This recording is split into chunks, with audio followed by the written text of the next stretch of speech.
Les soldats russes s'efforcent de reconquérir la région de Koursk, une zone que Kiev espère utiliser comme levier dans de futurs pourparlers avec Moscou.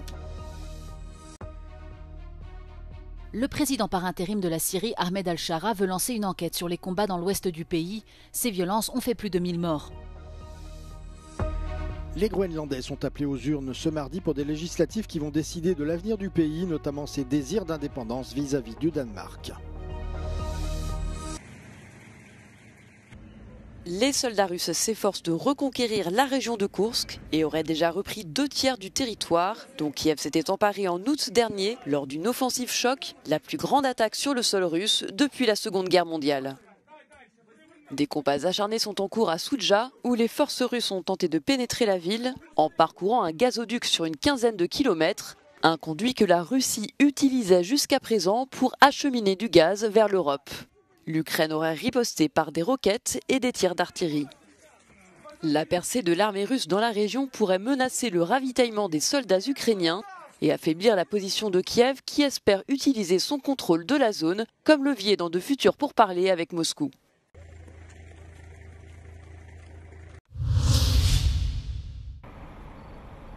La Russie a annoncé lundi l'expulsion de 2 diplomates britanniques en poste à l'ambassade de Moscou, les accusant d'espionnage. Dans un communiqué, le FSB affirme que les diplomates ont fourni de fausses informations personnelles lors de leur demande d'entrée en Russie et les accuse d'être impliqués dans des activités d'espionnage hostiles à Moscou. Le service de renseignement russe n'a cependant fourni aucune preuve de ces affirmations. Depuis le lancement de l'invasion de l'Ukraine par la Russie en 2022, les expulsions de diplomates entre Moscou et les pays occidentaux se sont multipliées. En mai 2024, Londres a notamment expulsé l'attaché de défense russe, l'accusant d'être un agent de renseignement non déclaré.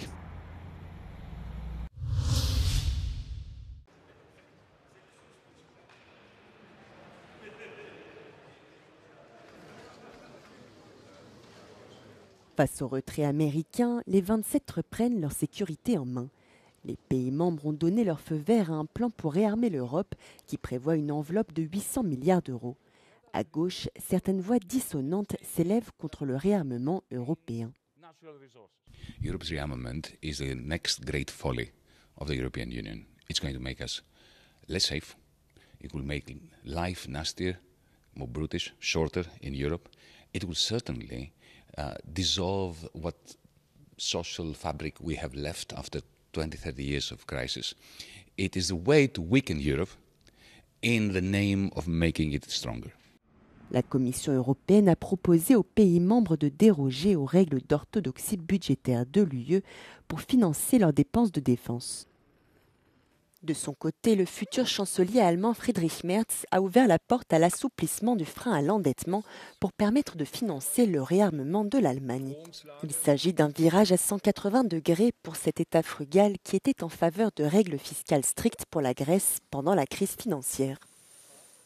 L'ancien ministre des Finances grec salue ce changement de paradigme avec quelques réserves. Of course, I welcome the end of this debt break, but there is no silver lining here because Mr. Merz, the way he's announcing it, it is clear that what he wants to do is he wants to indulge in military Keynesianism. Instead of investing in life, he's investing mostly in death. And that, even if you look at it from a realistic macroeconomic point of view, it's not going to generate the growth where it is necessary. Interrogé sur la question de savoir si le pacifisme ne reviendrait pas à donner carte blanche à Vladimir Poutine pour envahir les pays limitrophes, il répond que le pacifisme n'est jamais une bonne réponse à une invasion, mais qu'opter pour une guerre sans fin n'est pas rationnel non plus.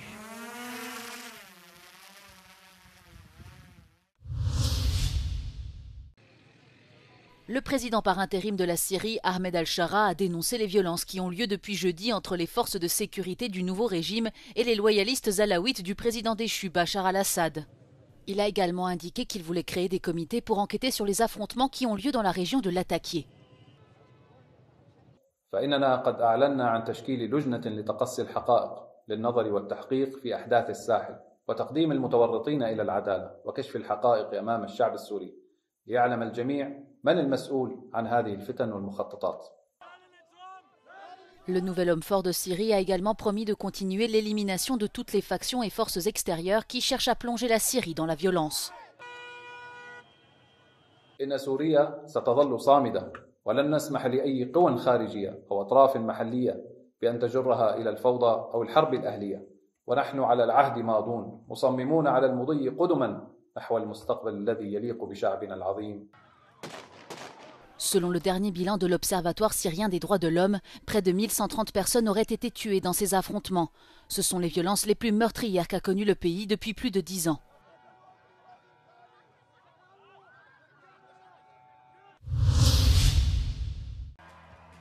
Au Canada, Mark Carney va succéder à Justin Trudeau au poste de Premier ministre.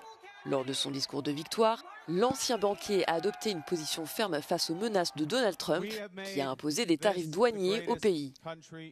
There's someone who's trying to weaken our economy. Donald Trump, as we know, has put, as the Prime Minister just said, unjustified tariffs on what we build, on what we sell, on how we make a living. Nous gagnons nos vies. He's attacking Canadian families, workers and businesses, and we cannot let him et on ne peut pas le laisser faire. Mark Carney entend maintenir les mesures de rétorsion mises en place sous le gouvernement Trudeau à l'égard de Washington. The Canadian government has rightly retaliated and is rightly retaliating with our own tariffs that will have maximum impact in the United States and minimum importante aux États-Unis avec peu de répercussions ici au Canada. My government will keep our tariffs on until the Americans show us respect. Ancien gouverneur de la Banque du Canada, Mark Carney a largement été salué pour son rôle dans la reprise économique rapide du pays après la crise financière de 2008.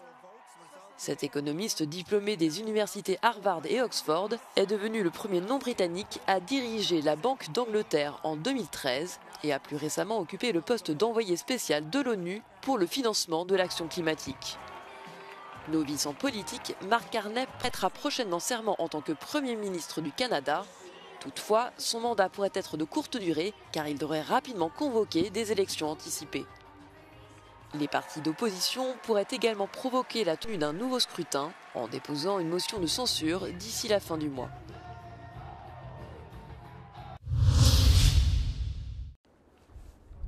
Tous les regards sont tournés vers le Groenland qui se prépare à des élections qui pourraient décider de son avenir et de sa souveraineté.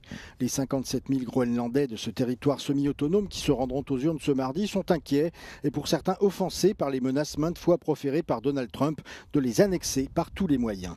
I think it's not even a conversation for him. I mean, it's a country. It can't just be bought. It's real people. If they want to be independent, and they can do that, I think they should be allowed to do that. If they want to stay part of the Danish kingdom, that's great too. Depuis 1979, le Groenland est un territoire autonome du Danemark, un allié américain de longue date, mais qui a vertement rejeté les velléités de Donald Trump.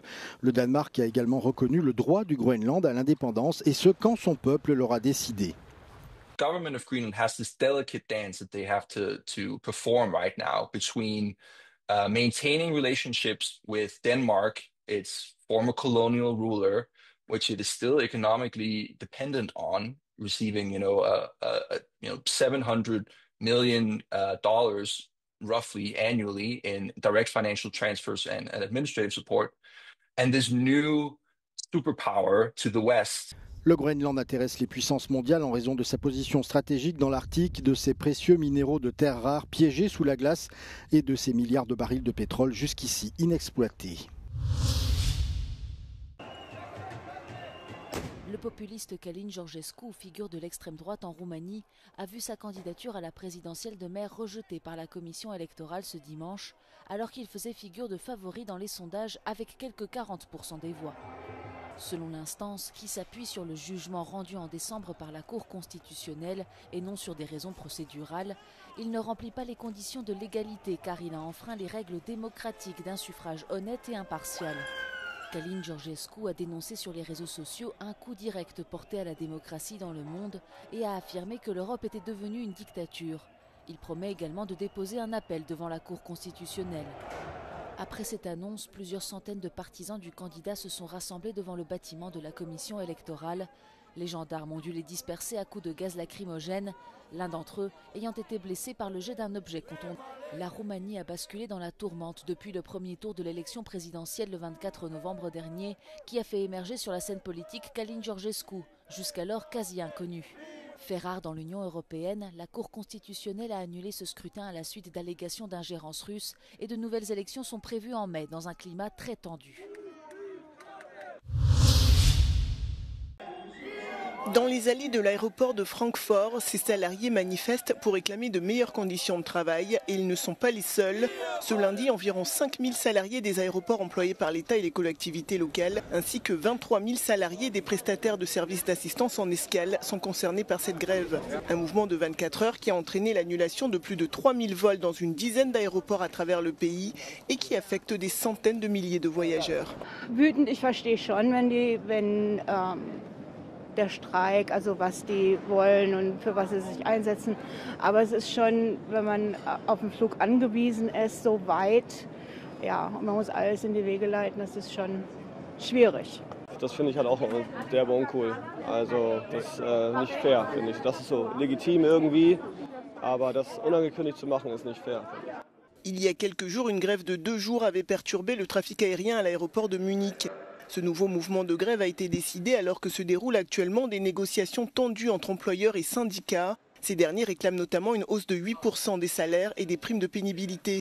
Depuis le début de l'année, plusieurs grèves d'avertissement ont déjà eu lieu dans d'autres secteurs comme les mairies ou encore les transports publics dans différentes villes d'Allemagne.